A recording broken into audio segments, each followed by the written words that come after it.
we better move that. Good afternoon. It's Wednesday, the 30th of January 2019, just after 1 o'clock. Welcome to UK Column News. Your host today, Mike Robinson, myself, Brian Gerrish. Cutting things a bit fine today, Brian? A little bit, yes. Okay, well, let's get straight on then. And of course, what did we have yesterday? The delightful Theresa back in the House of Commons to try to continue the Brexit charade. And indeed, it has been continued. And the outcome of yesterday in Parliament was, Brian, absolutely nothing. So an amendment was passed, which will see Theresa May go back to Europe to try to renegotiate some kind of backstop arrangement which will satisfy everybody. We found out for certain that Parliament is not going to tolerate a no-deal scenario, apparently. So perhaps it's a bit less likely today than it was 2 days ago that there'll be a second referendum. I think there's still going to be a second referendum, but anyway, we'll come on to it in a second. And as a result of all this, Jeremy Corbyn has now agreed to engage with Theresa May, so the fix is probably in. As I say, an amendment was passed which will see Theresa May go back to Europe and negotiate the backstop. Michel Barnier saying absolutely not. The EU is standing by the existing withdrawal agreement. He said the EU institutions remain united and we stand by the agreement we've negotiated with the UK. So she's going to be back in Parliament again with the results of her efforts on the 13th of February for what they're describing as another meaningful vote, Brian, but basically really not very much happened yesterday of interest. The language was incredible, Mike, and a couple of people said to me they've been listening to reports on the BBC, and one lady said, I listened to what they said, but I couldn't actually understand what they were saying because the language was so weird, it was so vague. Well, this is it. They don't want to actually make any commitments to anything, so they're using... So it's a mixture of newspeak and it's deliberately designed to deceive. It's a fog of reporting.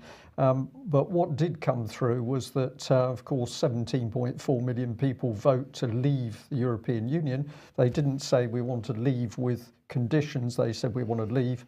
But no, the government's decided, no, we can't do that. The government has got to decide what needs to happen.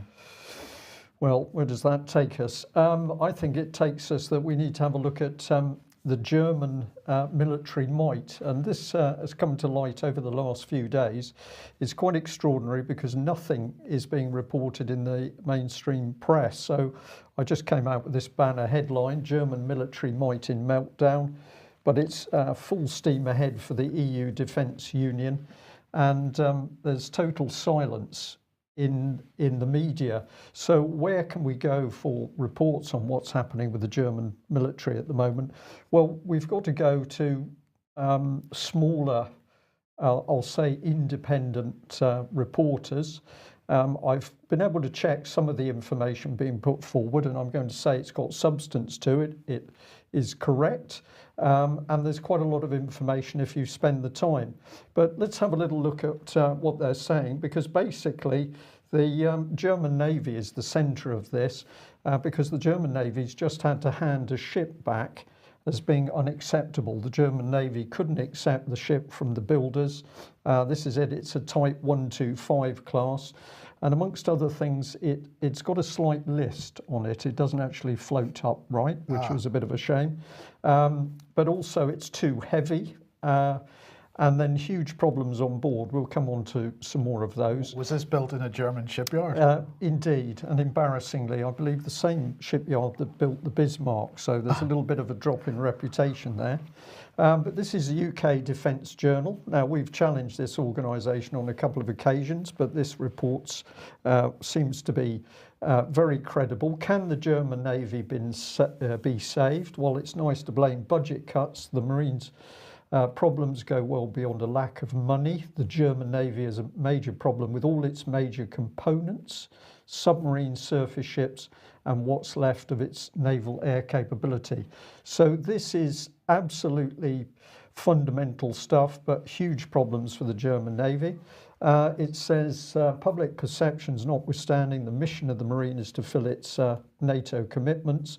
Unfortunately, due to poor planning and decision making and lack of funding, it's incapable of fulfilling its primary mission requirements. Unless changes are made promptly and quickly, the capabilities will degrade even further over the coming years. So remarkable, Mike, that the French are leaping into bed with the Germans in a military sense. We got the Treaty of Aachen. And of course, UK is doing the same, even though Theresa May and her Conservatives are not telling the public the truth. So here we are, German Navy experiences LCS syndrome in spades as new frigate fails sea trials. With 90% new systems, the bigger, lighter crewed monster frigate is not ready for duty. It calls itself a frigate, but it's 7,000 tons. That'd normally be destroyer size. So the German Navy has a lot of problems right now. It has no working submarines. This appears to be true to date. I've checked the website this morning to try and find out more information on the status of the submarines. It's difficult though, because as I say, the mainstream press not reporting on it. But we've got helicopters older than its pilots, and it's talking about problems with the Sea Lynx and the Sea King. And then it's got problems with the maritime patrol aircraft as well. And this was where I got the leaning bit. On top of the information systems issue, there are other problems. The ship leans a little to the right. It's overweight and can't make top speed with its first time deployed combined turbine propulsion system that combines diesel and gas. And then we've got more problems with the German maritime patrol aircraft. They took over some from the Dutch and then found that essentially the things were clapped out, I think is the correct expression. And there's talk about getting involved with France for a major new design. This is the so-called MAWS system, Maritime Airborne Warfare System. But this is not stuff that's due to even come onto the books until 2025 or even later, and 2030 being mentioned here. So at the moment, we've got a problem. But I noticed this. It's talking about autonomous, efficient and sovereign maritime patrol capability in Europe. I thought that was a very interesting little comment there, Mike. Is that your EU sovereignty they're Well, talking that's about? what I wondered, so we'll bring that in. Is this what they're really talking about? Because when we discussed this before the start of the news today, we said, is this breaking down the military in order to bring in the European Defence Union? And let's remember, of course, that David Cameron paved the way with just one small part of the demise of the Royal Navy by scrapping the Nimrod maritime patrol aircraft. So an aircraft very successful. It had already got a very successful upgrade designed, and they were all simply scrapped.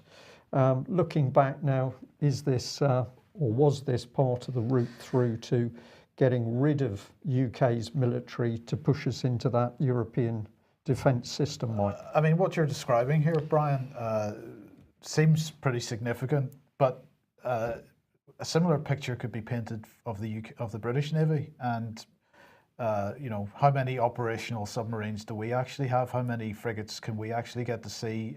How many ships can we get to see at all that are fully manned? Do we have any engineers? Can our ships sail in warm water? These questions I think we've covered in this program, and you know, we are in no better position.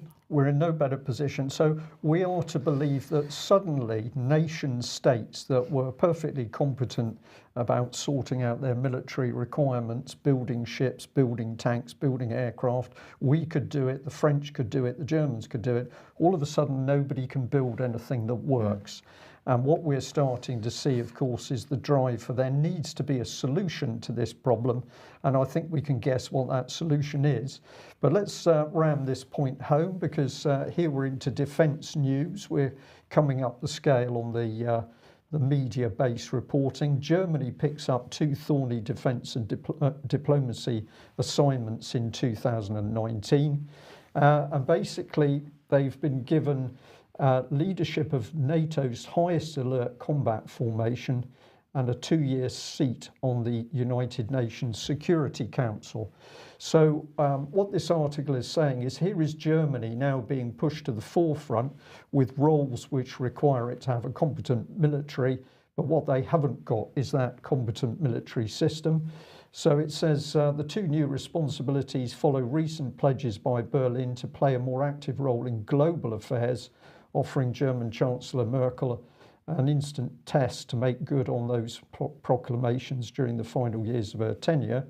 But read this: the Bundeswehr, plagued by equipment shortfalls, management problems, or both, depending on who is asked, has had to dig deep to assemble the needed equipment for the task force lead.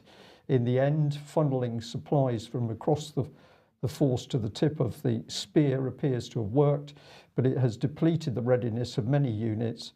And what they're talking about here is exercises where they were supposedly resupplying a new Russian front. They just about managed it to get it working, but only just. And it goes on to here. There's Foreign Minister Heiko Maas on January the 1st tweeted a list of diplomatic objectives for Germany during its Security Council tenure. They include countering climate change and related global security effects. So we can't manage the military, but we're already moving on to seeing whether we can sort out climate change. And this is where it gets interesting, because if we get into the European Union's own media system, and here we've got the European Council on Foreign Relations, they're saying Germany's defence commitments, nothing but paper tigers. So even the EU is admitting that the so-called military powerhouse of Europe isn't working. A lot of information here which people can have a look at, but I just wanted to draw your attention to this one here. It says, thanks to the emphasis it placed on collective defence as a primary task for the Bundeswehr from 2015 onwards, the German Ministry of Defence won modest budget increases to recreate war stocks of ammunition. Brackets, if Russia had invaded Europe in 2014, the Bundeswehr would have run out of ammunition within just 1 week. And it goes on to say that Germany has promised a 3-division army to the European Union. What's the scale of that? Well, roughly at the height of the fighting on the Eastern Front, the Germans had 175 armoured divisions operating, and now they can barely manage 3 divisions. So how can the European Defence Union might be sold to this country as something that we want to be getting closer to? It's clearly a disaster. Surely UK should be moving as far away from that EU system as possible and get back to building our own military equipment. We'll come on to a little bit more of that in a second. Let's head across the Atlantic to the United States. And well, later this week, Chinese delegates will be heading over to Washington for trade talks. These trade talks have been organized through the dialogue between Trump and Xi Jinping. But just as these trade talks are about to happen, of course, we've got the ramping up of problems with Huawei, the Chinese technology company in the United States. So, for example, Canada recently arrested their chief financial officer. The United States has now formally requested for her to be extradited to the United States. In the meantime, we've got Goldman Sachs pushing out warnings about companies that are relying on the Chinese economy to continue their trade. So we've got this headline from CNBC. Goldman has warned Nvidia could blow up because of China, and says these companies could be next. So they're listing Nvidia, Broadcom, Micron Technology, Qualcomm, Qorvo, Skyworks Solutions, Win, Resort, and so on.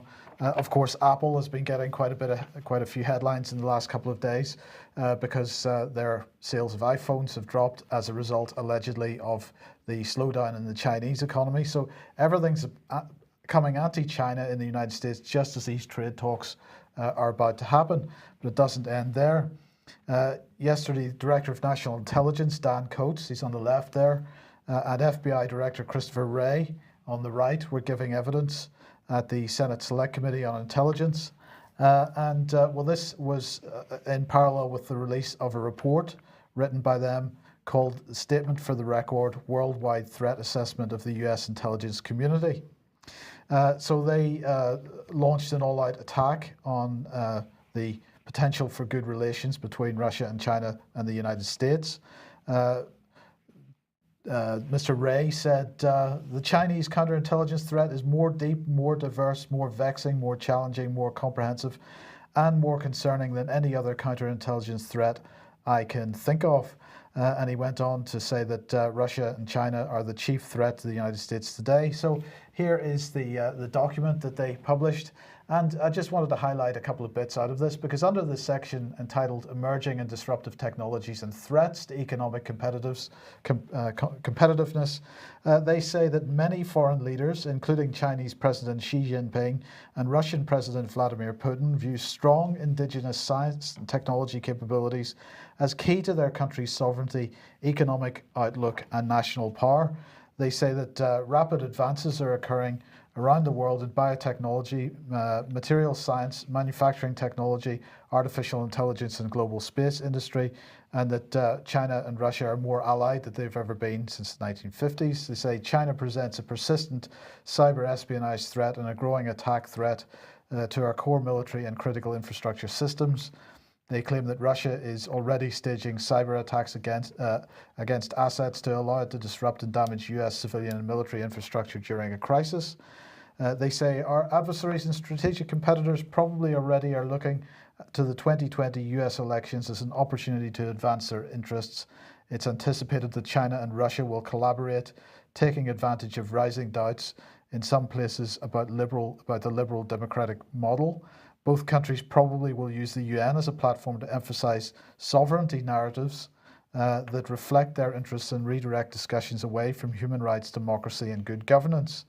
And then they say China, through its Belt and Road Initiative, is seeking to assert China's model of authoritarian capitalism as an alternative, an implicitly superior development path abroad. Beijing has stepped up efforts to reshape the international discourse around human rights, especially within the UN system, to erode norms such as the notion that the international community has a legitimate role in scrutinizing other countries' behavior on human rights, and to advance narrow definitions of human rights based on economic standards.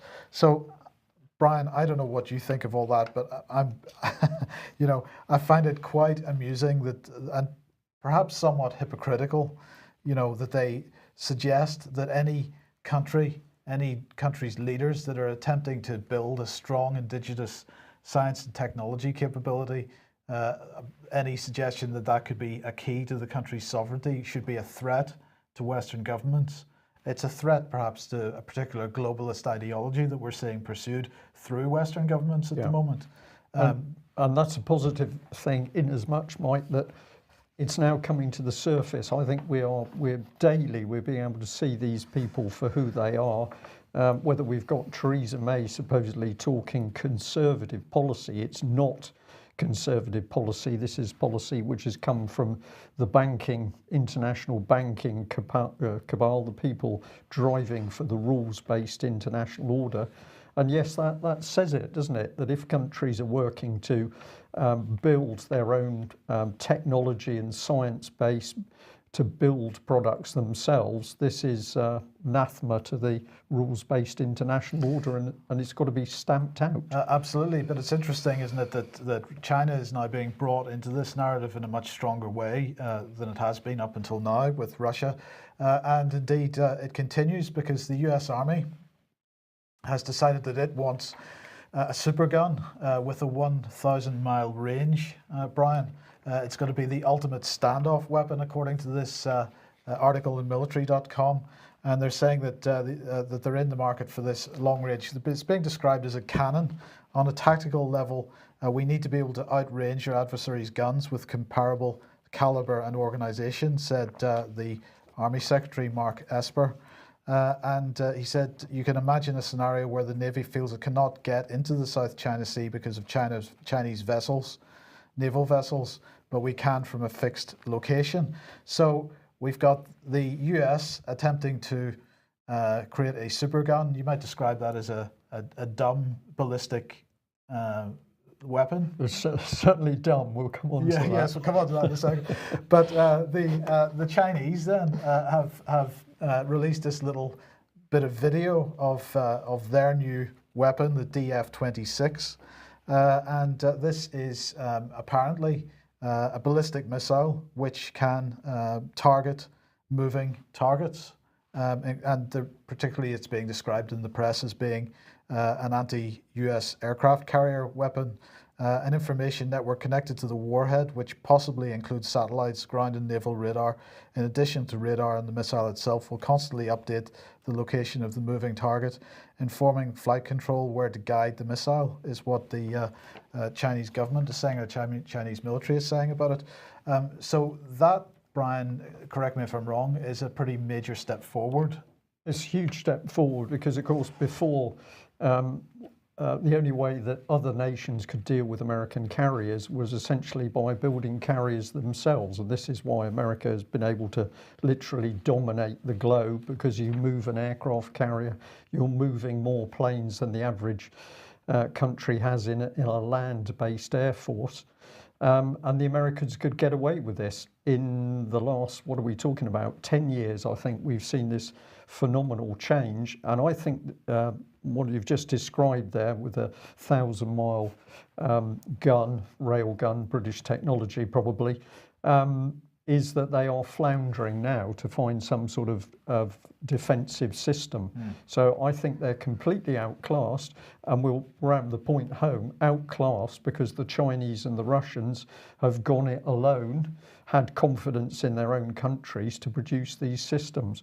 But the other thing with the Americans that came into my mind is the USS Zumwalt, which was supposed to be their latest and greatest stealth ship, has been an utter disaster. That was supposed to have some new long-range weapons system, and they've just cancelled the orders for the $800,000 projectiles. So I think American Navy is in dire straits at the moment. So how can we pursue this narrative against Russia and China while we're clearly at European level and the US level in a state of utter collapse? How can we pursue it? Yes. Rhetorical question, presumably. Well, yeah, because I mean, ultimately, if it was to be pursued to real action, we haven't got a hope. Well, we've just seen the state of the German armed forces, supposed to be the backbone to the European armed forces. So, yeah, there's something very strange going on. I think we've now got to the point where we have a political agenda. That's the global new rules-based international order agenda driving forward. Lost track of reality. It's destroying nation states, destroying military, but the rhetoric says we've got to accuse Russia, we've got to accuse China. So that rhetoric rolls forward, and in the reality can't keep up. Yeah, absolutely. Yeah. Okay, well, let's keep on with the attacks against China then, because Jeremy Hunt, our illustrious Foreign Secretary, has weighed in now on press freedoms in China. He said, "I'm concerned by the findings of the Foreign Correspondents Club of China report about media freedoms and the deteriorating situation for journalists in China. Its publication coincides with the sentencing of journalist Li Fu, one of over 60 journalists currently detained in China. The UK is also concerned about the sentencing of others. We urge the Chinese government to ensure fundamental civil and political rights are protected in line with China's constitution and its international commitments." Now, I'm not aware that Britain has actually got any journalists in prison at the moment. They may have, but it does amuse me, this statement. "We urge the Chinese government to ensure fundamental civil and political rights are protected," since it is the British government which is attempting at every stage to undermine our fundamental civil and political rights to speak out on social media, on alternative media platforms. And it is our government that now has the British mainstream press and the European and US mainstream press so much under their thumb that the hypocrisy here is pretty tangible. And you've got to ask, Brian, bearing in mind that Britain is leading this drive to shut down free speech in the West because their excuse, of course, is extremism. We've got to remember that it was Theresa May that brought the social media companies into 10 Downing Street to get them to cooperate. The social media companies have been under sustained pressure from the Digital Culture, Media and Sport Select Committee. They're now, British government now absolutely encouraging the use of so-called fact-checking organisations like Full Fact. And of course, the biggest aspect of the hypocrisy of this is the Integrity Initiative programme. You know, where does a counter-disinformation programme on the scale of what we have seen from Integrity Initiative and the Foreign Office, where does that leave freedom of the press in Britain? In dire straits, and we'll be able to give a bit more to this. Yeah. So let's have a look at The Guardian here. Proposed UK law could expose journalist emails, says critics. And if we get in a bit deeper, this is something very nasty on its way. British police forces could find it easier to access journalists' private emails as a result of legislation making its way through Parliament.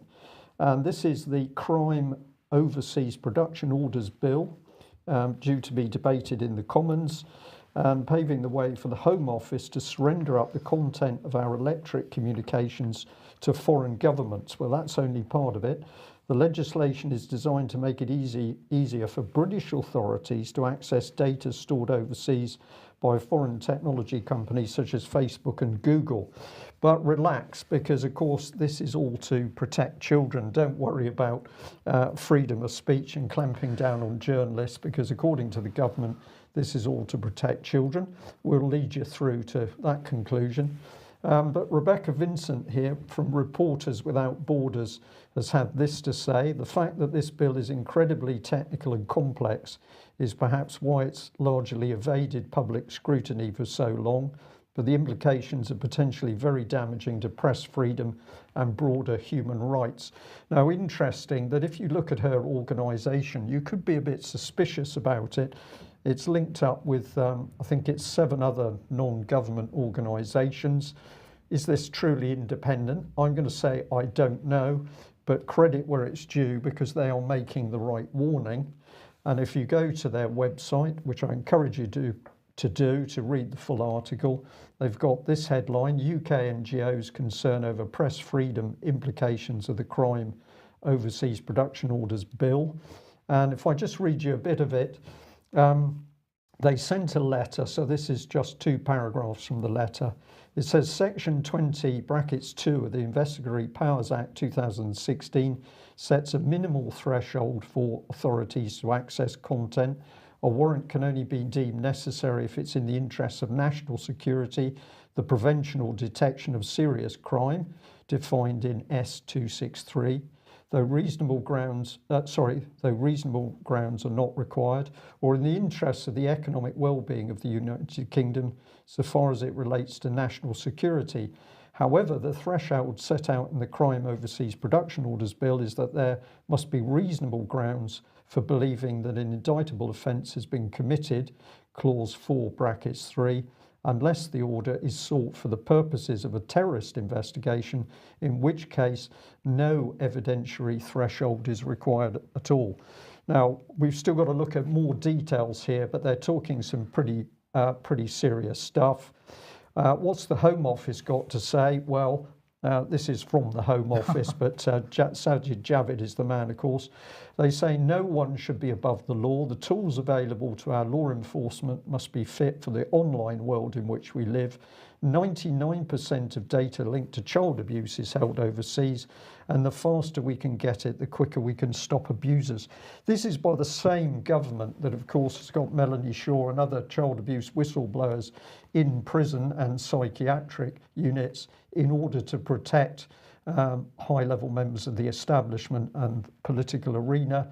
But we're told, don't worry, because we need more access to your data to protect those children. But this gives them potentially easier access to journalists' emails, Yeah. therefore exposing sources, therefore putting press freedom in this country at risk. But in the meantime, we're criticising China for what it's doing. Yeah. Yes. Hypocrisy. And if you didn't pick up on that Sajid Javid slide, of course, his profession was originally a Deutsche banker. Somebody said in our chat box today, more or less, does the policy come from Deutsche Bank, or is this genuine government policy? Who knows? Well, sticking with big tech companies and data and so on, this is Facebook has been exposed by TechCrunch here. TechCrunch is saying that people taking part in this program. So the headline is Facebook pays teens to install virtual private network that spies on them. So participants were aged between 13 and 35. Facebook claims that only 5% of the participants were aged under 16. But participants, including those aged 13 to 17, have been paid up to $20, which is £15.30 a month, to open up their phones to deep analysis. So basically what was happening is that they were putting a piece of software on iPhones. And this particular story is about iPhones because Apple has now objected to this, and Facebook has stopped their iPhone, or removed their iPhone software, but they're still continuing it on Google phones, any Google phones. So the iOS app breached Apple's privacy protection policies because it was installed, it was kind of side-loaded, it wasn't installed through the App Store, it was installed using techniques that were designed for developers, so that developers could install software for testing on handsets that were only to be used internally within the organization. And instead of doing that, Facebook rolled this out to, well, you might call them customers, but because Facebook was paying them a nominal sum, Facebook was considering themselves apparently to be within the Apple's policies because by paying people, these people were effectively becoming employees in inverted commas. So anyway, TechCrunch reported that Facebook has used social media ads to target teenagers for the scheme. Facebook saying that this isn't the case. Facebook is saying that this software wasn't marketed directly through Facebook. It was only marketed through third-party companies. So you couldn't sort of go to a Facebook website and volunteer to do this. But they were. It was enabling Facebook to get information from people's phones, including children's phones, which included things like the contents of private messages in chat apps, the contents of emails, the contents of web browsing histories, logs of applications that were installed, when they were used, how they were used, history of where the owner had been physically, so in other words, location data, and also data usage. So it was much broader than the type of information that Facebook is gathering on a day-to-day basis.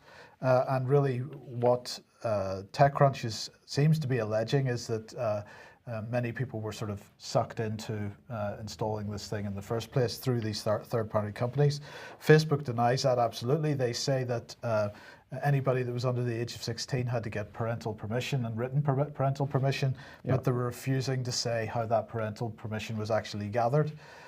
So as I say, this program still continues to run for people that have Android phones, but Apple seems to have put a stop to it on their platform.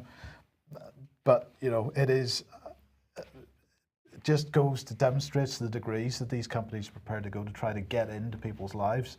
And of course, it doesn't just affect the person who's installed the software in their phone. If you're in communications with that person, then information about you is going out as well. So yeah, this part of it needs to be dealt with, but British government isn't concerned about that so long as Facebook is dealing with so-called extremist content online. Which brings it down to individual people to make the protest, and that's really what we need. Absolutely. Now, Ian Crane will be in the studio this week, so tomorrow evening, Thursday live programme, 7:30, Humanity versus Insanity. I'm not 100% certain whether he will do a Fracking Nightmare this week, but certainly Humanity versus Insanity will be at 7:30, and if you tune in then you'll find out whether Fracking Nightmare has taken place. And also just mention that AV 9.1 DVDs are for sale now. I haven't quite got them up on the UK column website yet, but that will be the case this afternoon. So from about 3 o'clock this afternoon, you will be able to get AV 9.1 DVDs if you're interested from the UK column website. So Brian was speaking, Alex Thompson, Patrick Henningsen, Dr. Graham Downing and Ian R. Crane, and by all accounts it was an excellent event. So if you want to get your DVDs, they will be available through us from 3 o'clock this afternoon. Okay, Venezuela. Venezuela, yes. So what's been going on? Maduro says he's willing to negotiate with the opposition. Well, all kinds of stuff happening over the last few days. We had Treasury Secretary Steve Mnuchin, National Security Advisor John Bolton, holding a press conference a couple of days ago, announcing that all the property of the National Oil Company, PDVSA, and anything, or at least anything that was subject to US jurisdiction, would be blocked. So that's $7 billion or so of assets. Of course, we mentioned on Monday's programme the Bank of England's refusal to return £1.2 billion of gold to the Venezuelan government. But Sir Alan Duncan then, after the news programme on Monday, said that perhaps that gold might be given to the opposition leader Guaido, who has already written to Theresa May to ask for that gold. Duncan said that the final decision would be the Bank of England's, not the government's. Well, we'll see. And then John Bolton yesterday, he made the mistake, in inverted commas, of accidentally letting the press see his A4 pad that he had with him, on which he had written the words 5,000 troops to Colombia. So that was just by accident, of course.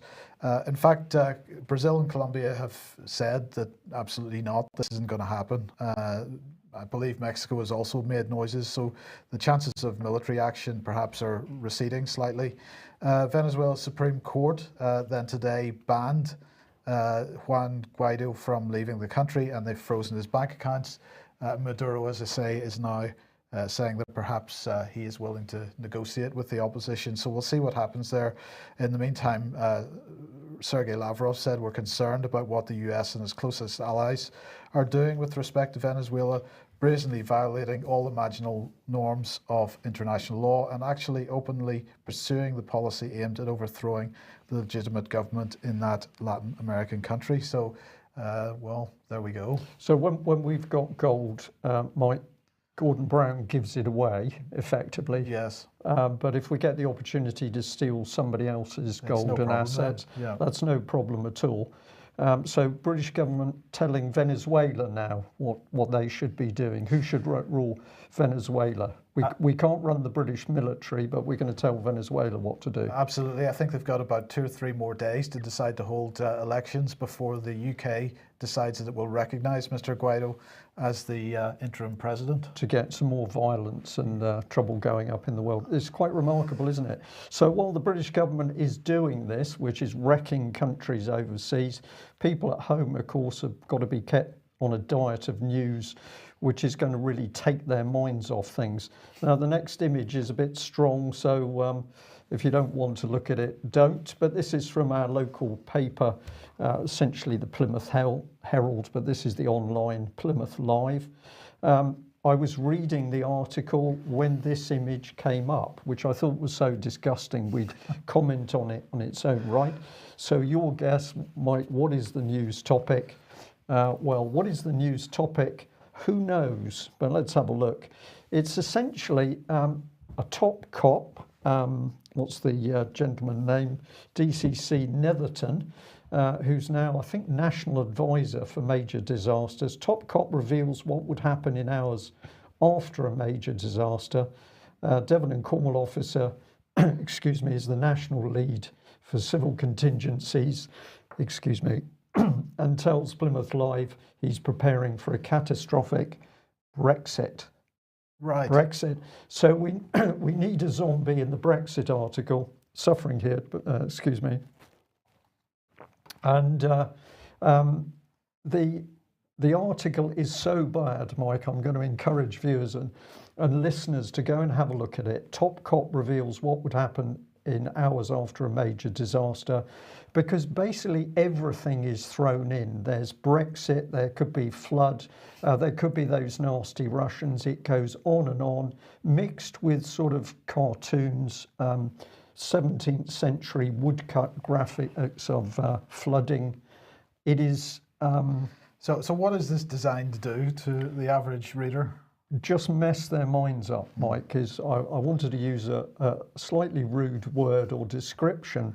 It is to mess people's minds up. But let's have a look at what it said for Brexit, because it used a graphic for Brexit. 5 ways you'll be affected if the UK leaves the EU with no deal. Now remember, the article is about a police officer who's in control of major disaster management, and Brexit is in the article as if it, here they are, 5 ways you'll be affected if the UK leaves the EU with no deal. You'll need to renew your passport early. Okay, so obviously this is something that's going to need police involvement, because many people are going to be so upset about this, they'll probably be taking to the streets. Brace yourself for the next one. If you're taking your pet abroad, you'll need to visit the vet 4 months in advance. So this is a matter for the police and national security and the COBRA unit, because your pussy won't be able to go abroad unless pussy has been suitably vaccinated. Your holiday flight could be grounded. British Airlines, hoping to fly planes between the EU and UK, would have to win permission from each separate country. And they're going to say no, of course, and collapse their airports and loss of revenue. I don't think so. 4, you could be barred from using Netflix and Spotify on holiday. So that's obviously of major national significance. And your mobile phone roaming charges may be hiked. So you have this dross. Now, has this come from Plymouth Live itself, or is this recommended by the BBC embedded democracy reporters? We don't know. We've got a video which is crudely attempting to suggest that anybody who's a yellow vest is actually a rabid Brexit supporter, although of course many are. And we'll just end by, woven through this fabric of comic theatre reporting is well, of course, those nasty Russians are capable of anything from a direct invasion to interfering with the NHS's IT systems, to cyber warfare. Would it be terribly unfair of me to say that if China's putting journalists in prison, that it's about time Britain started doing the same? Because these guys are not doing their jobs. Well, they're turkeys voting for Christmas, because you can see what's coming in here, which is a dictatorship is installing itself in UK. And these journalists, who the people who should be standing up for free speech and also to do their own job, are simply churning out this utter dross. So it's going to catch them eventually. We'll leave on that note. Have a look at the article though and see what you think, and let us know. I'll just end on the note that there are many people asking about Melanie Shaw at the moment. I will make a short report on Melanie this coming Friday. We're very sure that Melanie is in Rampton now. We're not sure how she got there, because this did not appear to be one of the decisions made in court, but more on that on Friday. That's it for today. Thanks very much for joining us. We'll see you Friday, 1 p.m. Bye-bye.